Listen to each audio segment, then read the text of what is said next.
আমার প্রিয় ও স্নেহের 2026 সালের নতুন বছরের সপ্তম শ্রেণীর ছাত্রছাত্রী বন্ধুরা, আশা করি তোমার সবাই ভালো আছো।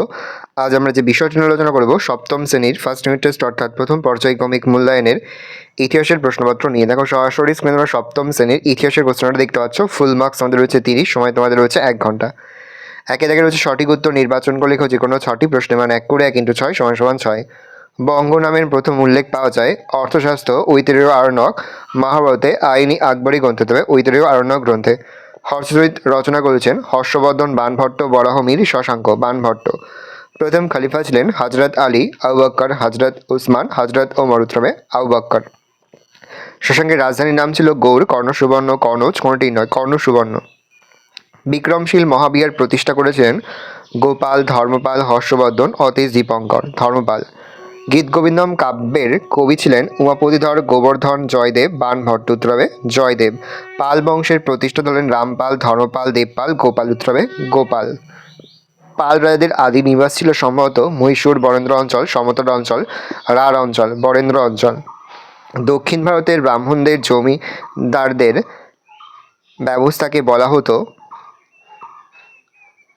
এটা পেন্ডিং মিস্টেক আছে, দক্ষিণ ভারতে ব্রাহ্মণদের জমিদানের হবে, জমিদানের ব্যবস্থাকে বলা হতো, উত্তর হবে অগ্রহার, ভুক্তি, মণ্ডলম, ব্রহ্মদেয়। ব্রহ্মদেয়। দক্ষিণ ভারতে ব্রাহ্মণদের জমিদানের ব্যবস্থাকে বলা হতো হচ্ছে ব্রহ্মদেয়। 2 দাগে অতি সংক্ষিপ্ত দেওয়া যে কোনো 4টি। গঙ্গাইকোন্ডল চোল উপাধি কে নেয়? প্রথম রাজেন্দ্র চোল। রাষ্ট্রকূট বংশের প্রতিষ্ঠা থেকে দন্তি দুর্গ।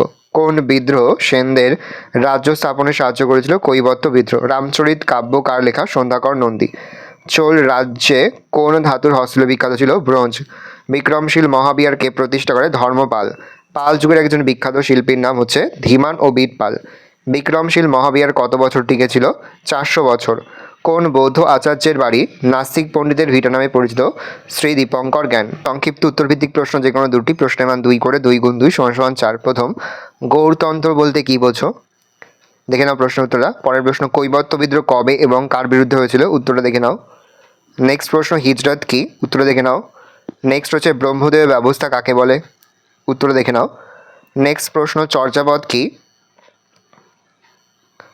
তারপর হচ্ছে দেখো 4 দাগে বিষ্ণুভিত্তিক উত্তরভিত্তিক প্রশ্ন যে কোনো 2টি, প্রশ্নের মান 3 করে, 3 × 2 = 6।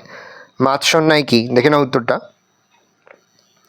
নেক্সট, খালিফা কাদের বলা হয়? খিলাফত বলতে কি বোঝায়? প্রথম হচ্ছে খালিফা, তারপর হচ্ছে খিলাফত। দেখে নাও। নেক্সট হচ্ছে পঞ্চরত্ন কাদের বলা হয়? দেখে নাও উত্তরটা।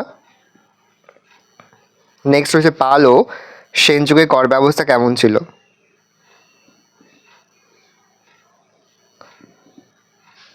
পাঁচে দাগে হচ্ছে ব্যাখ্যামূলক উত্তরভিত্তিক প্রশ্ন যে কোনো 2টি, প্রশ্নের মান 5 করে, 5 × 2 = 10। পাল আমলে বাংলার শিল্প স্থাপত্যের কি পরিচয় পাওয়া যায় তা লেখো। দেখে নাও উত্তরটা।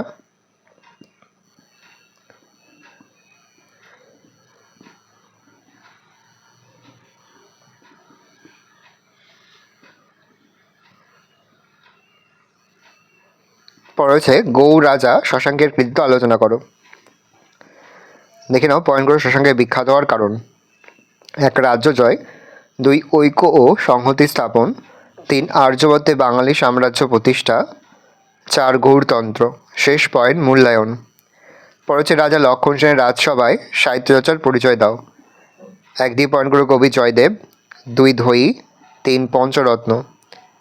নেক্সট হচ্ছে এবছরের জন্য ভেরি ভেরি ইম্পর্টেন্ট, নালন্দা বিশ্ববিদ্যালয় বা নালন্দা বৌদ্ধবিহার সম্পর্কে যা জানো লেখো। প্রথম পয়েন্ট করবে ভূমিকা, তারপর 1 দিয়ে প্রতিষ্ঠা, 2 পৃষ্ঠপোষকতা, 3 প্রবেশিকা পরীক্ষা, 4 ছাত্র শিক্ষক, 5 বিদেশি শিক্ষার্থী, আর 6 পাঠরুচি, আর 7 দিয়ে পয়েন্ট করে পতন। শেষ পয়েন্ট উপসংহার। এখান থেকে যে কোনো 5টি পয়েন্ট তোমরা লিখবে। বেশ কয়েকটি পয়েন্ট বলেছি আমি, এখান থেকে যে কোনো 5টি পয়েন্ট তোমরা লিখবে।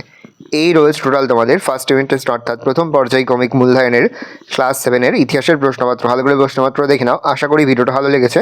ভিডিওটা ভালো লাগলে ভিডিওকে লাইক করতে ভুলো না। মাত্র নতুন হাও তাহলে যে সাবস্ক্রাইব প্রেস করে পাশে বেল আইকন প্রেস করে নতুন কোনো ভিডিও আপলোড করি সবার ফার্স্ট নোটিফিকেশন তোমরা পেয়ে যাও। আর এই ভিডিওটি তোমার বন্ধু বান্ধবী আত্মীয় স্বজনের মধ্যে কিন্তু অনেক অনেক শেয়ার করে দিলে। বছর ক্লাস 7-এ পড়ছে, ভালো করে দেখে নাও প্রশ্নপত্রটা। আর কোনো প্রশ্নের উত্তর লিখতে বা বুঝতে কোনো রকম অসুবিধা হয় তাহলে কিন্তু নির্দ্বিধায় কমেন্ট করে যাতে একদমই ভুলবে না। আমরা কিন্তু ইতিমধ্যেই ক্লাস 7-এর প্রতি বিষয়েরই কিন্তু অধ্যায়ভিত্তিক ক্লাস মিনি সেশন কিন্তু উত্তর সহ আলোচনা করে দিয়েছি। তোমরা যদি এখনও পর্যন্ত সেই ভিডিওগুলো না দেখে থাকো, ভিডিওগুলো কিন্তু তাড়াতাড়ি দেখে নাও।